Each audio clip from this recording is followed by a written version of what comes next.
জনপদ হয়তো অনেকেই জানেন না, ইতিহাস আমাদের কাছে আছে। এই হরিদাসকাঠি আদর্শ লাইব্রেরি কর্তৃক আয়োজিত আজকের এই ইফতার ও দোয়া মাহফিলে এই অনুষ্ঠানের সম্মানিত সভাপতি, আদর্শ লাইব্রেরির সভাপতি, অন্যান্য অতিথিবৃন্দ, এলাকার গণ্যমান্য ব্যক্তিবর্গ, সকলের প্রতি জানাই আমি আন্তরিক সালাম।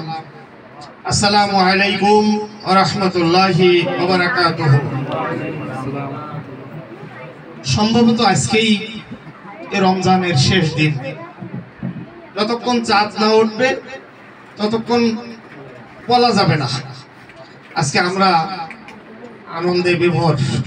আগামীকাল ঈদ উল ফিতর, কিন্তু কবরবাসীরা আজকে থেকেই তাদের পেরেশানি শুরু হয়ে গেছে। তাদের কান্নাকাটি, তাদের কষ্টের সেটা আজ থেকেই শুরু হয়ে গেছে। পবিত্র রমজান মাসে এই কবরবাসীদের যে কবরের আযাব, এটা মাপ ছিল।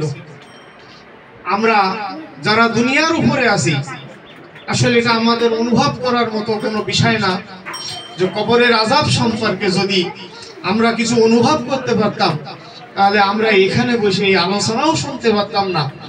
কারণ আমরা পাগলের মতো সেই মহান রবকে খুঁজতে থাকতাম, কিন্তু সেই কবরের আযাব কি জিনিস সেটা তো আমরা চোখে দেখি নাই।